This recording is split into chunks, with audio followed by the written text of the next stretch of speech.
The ambassador's daughter laughed, sharp and cutting, as Captain Marcus Chen stood motionless in the grand hall of the Viridian Palace. Her voice carried across the assembled delegates, each word dripping with contempt. "This is Earth's finest? A soldier who won't even defend himself when insulted?" Sarah Morrison's eyes glittered with malice. "I've seen more spine in a jellyfish." Marcus kept his gaze forward, his ceremonial armor reflecting the bioluminescent lights that pulsed through the living walls. Behind him, 3 other human guards maintained their positions, statues in a room full of movement. The Viridian court watched with their large, multifaceted eyes, some curious, others uncomfortable. "He probably doesn't even understand what I'm saying," Sarah continued, circling him like a predator. She was 23, brilliant, and bored with diplomatic functions. Her father, Ambassador Morrison, stood across the hall in deep conversation with Viridian counselors, oblivious. Earth sends its best, and we get a mute decoration.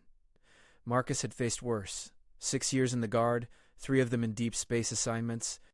He'd learned early that silence was often the strongest response. His jaw tightened imperceptibly, the only sign he'd heard her at all. What Sarah didn't know was that every word was being translated and recorded by the Viridian communication network. What she didn't see was the small Viridian child who had stopped playing near the crystalline fountains, her attention fixed on the human captain. The child was Princess Lyra, 3rd in line to the throne, barely 7 cycles old by Viridian counting. She approached with the fearless curiosity of youth, her iridescent skin shifting through confused purples and golds. "Why does she speak poison to the Protector?" Lyra's voice was high and clear, cutting through Sarah's monologue. Sarah spun, surprised. "Excuse me? You hurt with words." "Why?" The princess tilted her head, genuinely puzzled. "Protectors are sacred." "Sacred?" Sarah laughed again. "He's just a guard. Hired help." Marcus felt the temperature in the room change. Not literally the Viridians regulated their environments perfectly, but something shifted in the air. Conversation stopped. The rustling of robes ceased. Even Ambassador Morrison turned, his face already paling as he realized his daughter had attracted unwanted attention. Princess Lyra's skin flashed red. Pure, unfiltered anger in Viridian color language. "Just a guard?" Her child's voice cracked with emotion. "You know nothing!" Lyra. A new voice, deep and resonant, filled the hall. Queen Thera emerged from a side chamber, her towering form covered in ceremonial plating that caught and magnified the room's light. She moved with deliberate grace, each step measured. "Come to me, child." The princess ran to her mother, but her eyes remained on Sarah, still flashing angry reds and oranges. The queen placed a hand on her daughter's shoulder, and the colors slowly began to calm. Marcus remained still, but he noticed everything. The way the Viridian guards had subtly repositioned themselves, how Ambassador Morrison was frantically trying to catch his daughter's attention, the absolute silence that had fallen over what had been a bustling reception. Queen Thera's eyes fixed on Sarah Morrison. When she spoke, her voice carried no anger, only an ancient weight that made the human girl take an involuntary step backward. "You mock what you do not understand," the queen said. "You insult one who deserves honor beyond measure. Should I enlighten you, child of Earth? Should I tell them all why Captain Chen stands in my hall?" Sarah's face flushed. It was just conversation. Silence. The word wasn't loud, but it resonated. "You speak of things beyond your knowing. You shame your world with ignorance dressed as confidence." Ambassador Morrison finally reached his daughter, gripping her arm. "Your Majesty, please." She meant no disrespect. "Didn't I?" Sarah pulled free, some of her bravado returning. "He's been standing there like a statue for 2 hours. I simply pointed out that..." Her skin had shifted to deep purple, sorrow in Viridian language. "You see a guard and think you see everything. You see stillness and mistake it for weakness." She moved closer to Marcus, who finally shifted his gaze to meet hers. Some unspoken communication passed between them. "Tell me, Captain Chen, should I reveal the truth? Should I explain to this assembly why you truly stand in my hall tonight?" "That is your decision, Your Majesty." "You would spare her the knowledge? I would spare everyone the pain of remembering." The queen's colors rippled, deep blues of respect mixing with the purple sorrow. She turned back to Sarah, to the assembled crowd that had grown larger as word spread through the palace. 3 months ago, Queen Thera began, her voice carrying to every corner of the hall, there was an incident on Trading Station Meridian 7. Marcus closed his eyes briefly. He knew what was coming. An incident that the Earth delegation has chosen not to publicize. An incident that involved my daughter, Princess Lyra, and a failure of our own security protocols. The Queen's hand moved to her daughter's head, protective. Captain Chen was on leave at the station. He was not on duty. He was not assigned to protection detail. He was simply there. Sarah's smugness was beginning to crack, replaced by growing uncertainty. 4 armed insurgents, the Queen continued, seeking to strike at Viridian leadership through my child. They took hostages in the station's central marketplace, 23 souls including Princess Lyra. Her voice remained steady, but her colors betrayed her, deep purples, flashes of black grief. They made demands. They set a deadline. They killed 2 hostages to prove their resolve while our forces scrambled to respond across 3 systems. The hall was utterly silent now. Captain Chen heard the screams, Queen Thera said, looking at Marcus. Tell me, Captain. You could have fled. You could have hidden. You could have waited for proper authority. But you didn't. Marcus's voice was quiet but clear. A child was crying. A child was crying, the Queen repeated. Not human. Not his species. Not his responsibility. But a child was crying, and Marcus Chen could not walk away. Sarah had gone very pale. What happened next, Queen Thera said, is why Captain Chen now wears the Crimson Star on his chest, an honor my people have awarded only twice in 3,000 years. The room remained frozen as the Queen prepared to reveal a truth that would change everything. Queen Thera's color shifted through the entire emotional spectrum as she continued. Captain Chen had no weapons except what he carried for self-defense, a standard-issue pistol with 8 rounds. He had no armor, no backup, no support. Our nearest security forces were 17 minutes away. Her voice dropped lower. The insurgents had already demonstrated they would kill another hostage every 5 minutes. My daughter had perhaps 25 minutes to live. Marcus kept his eyes forward, but his jaw clenched harder. The memories were precise, unwanted, permanent. He walked into that marketplace alone, the Queen said. Not storming, not charging, walking, hands visible, voice calm. He identified himself as a human soldier and offered himself as a replacement hostage, a higher value target, he argued, the daughter of Earth's military traditions in exchange for an alien child. They laughed at him. Princess Lyra spoke up suddenly, her young voice trembling. They said humans were weak, soft.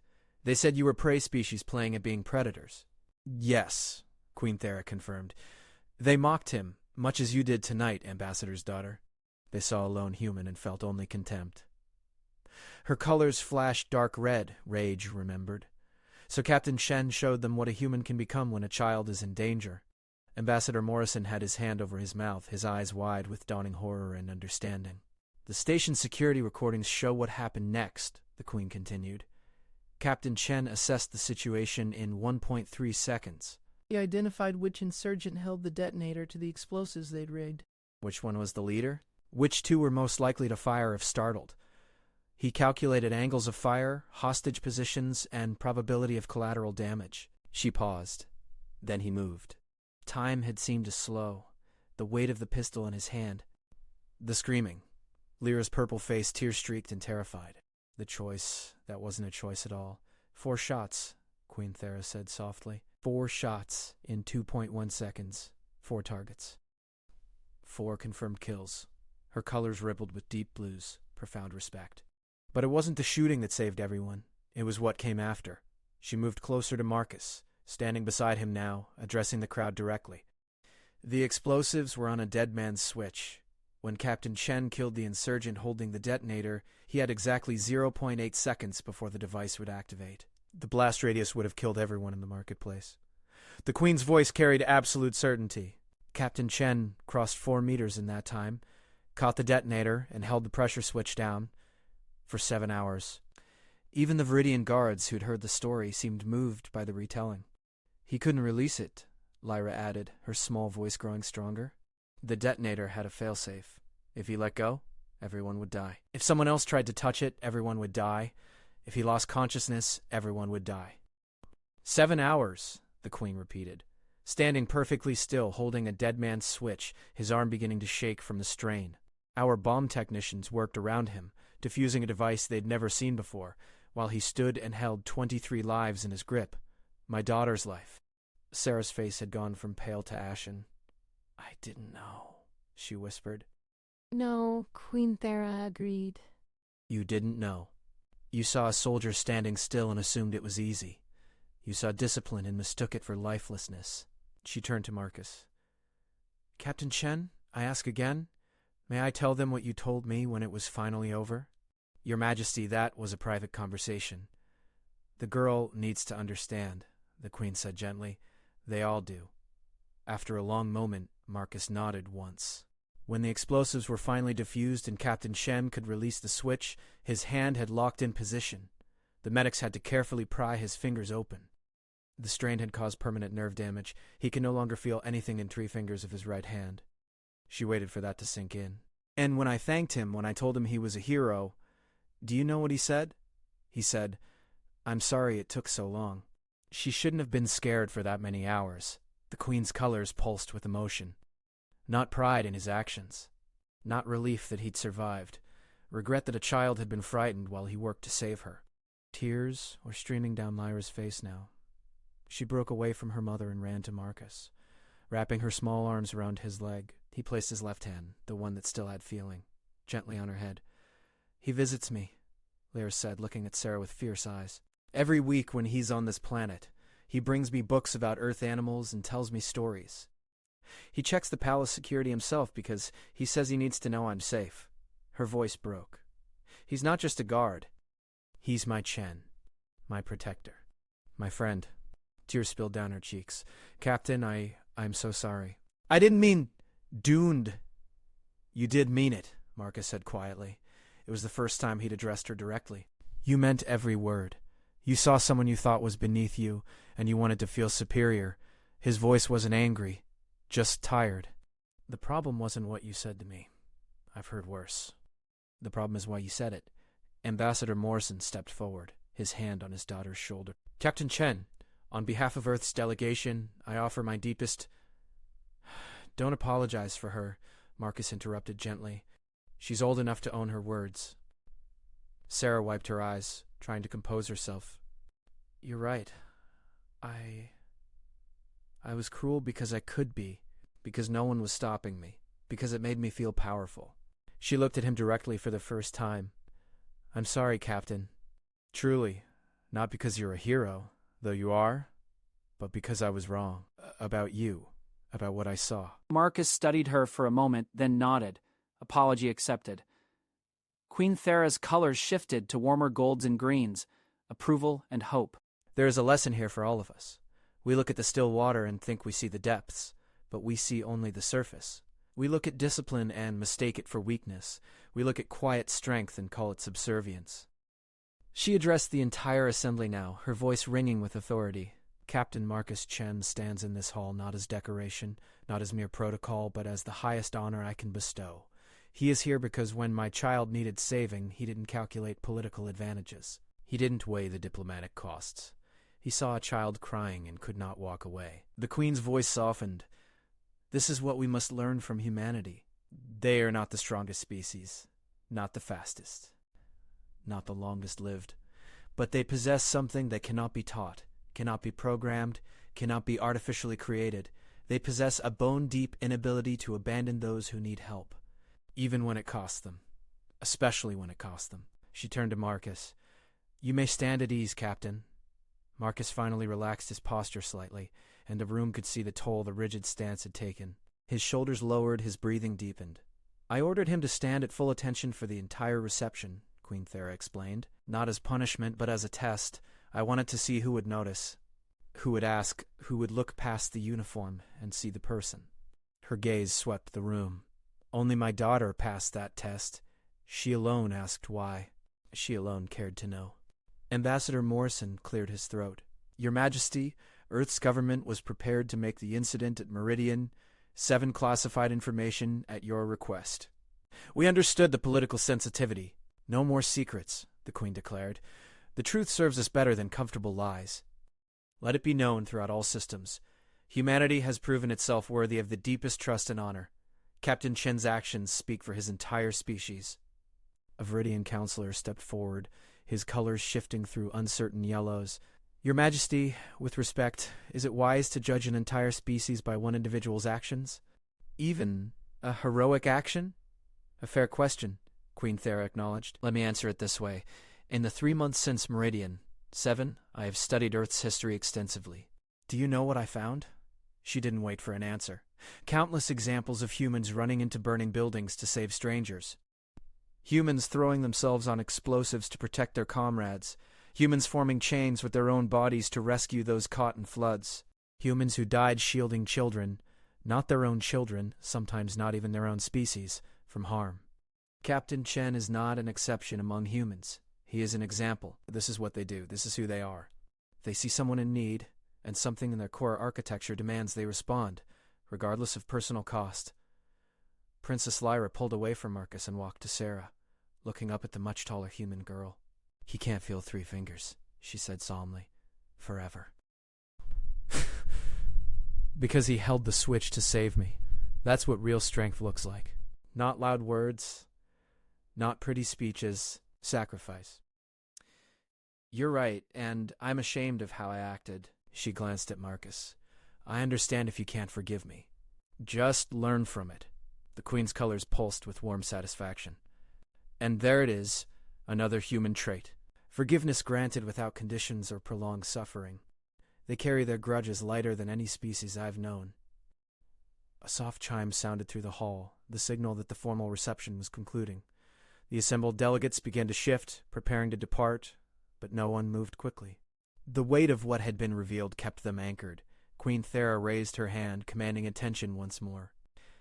Before we conclude, there is one more thing that must be said. Captain Chen, please step forward. Marcus approached, moving with the same precise discipline that Sarah had mocked earlier.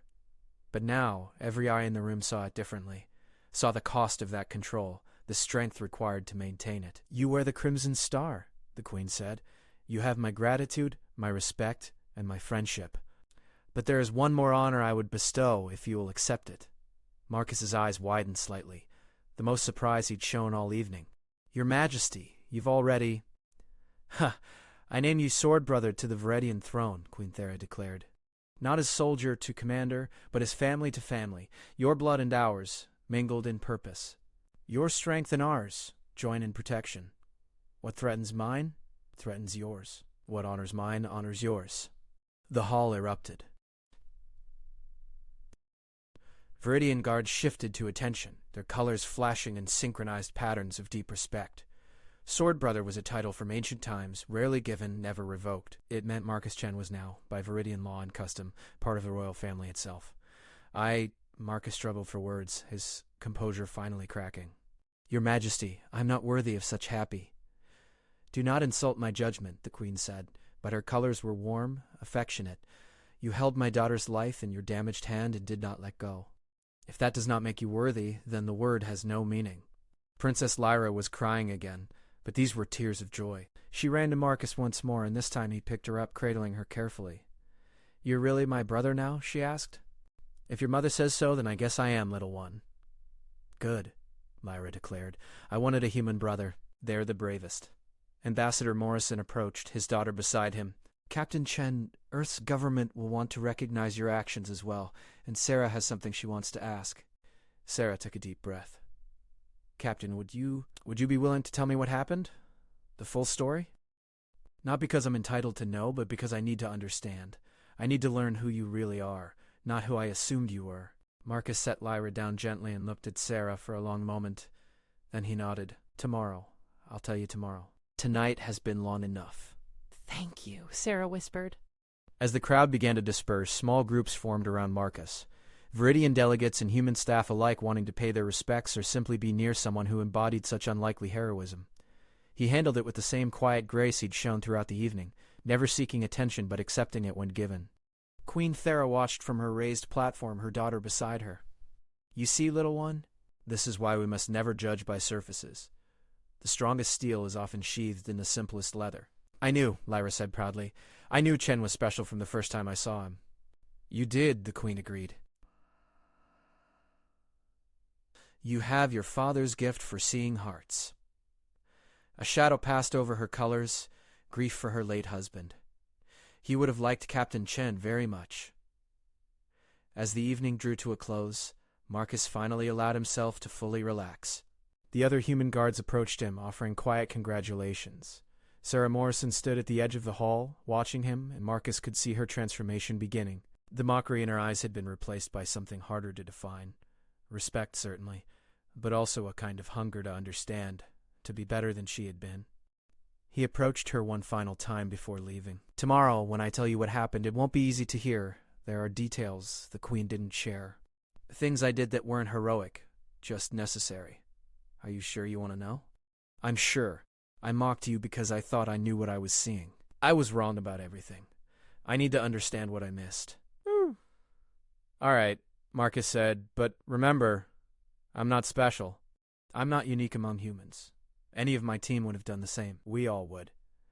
"I'm beginning to understand that," Sarah replied. "That's what makes it even more remarkable." As Marcus left the grand hall, Princess Lyra ran after him one more time. "Chen!" "Wait." He turned, kneeling to her level. "What is it, little one?" "For saving me, and for being my brother, and for standing so still tonight even though it hurt." "It didn't hurt," Marcus said gently. "You're lying," Lyra said, but she smiled. "Protectors always lie about their pain. Mother says it's because you're too stubborn to admit you're mortal." Marcus laughed, a real, genuine laugh. "Your mother is very wise. Will you really visit me next week?" "Nothing's changed except the title." "Everything's changed," Lyra corrected. "Now the whole galaxy knows what I already knew, that you're the best human in all the stars." "Not even close," Marcus said. "But I'll try to live up to your faith in me." He stood, saluted her with his left hand, and walked away into the night. Behind him, the palace lights pulsed in rhythmic patterns, the Viridian way of celebrating great joy. Above him, the stars of a dozen human colonies twinkled alongside the 3 suns of the Viridian home system. In the morning, Sarah Morrison would hear the full story. She would learn about the calculations Marcus had made in those crucial seconds, the cold mathematics of violence in service of protection.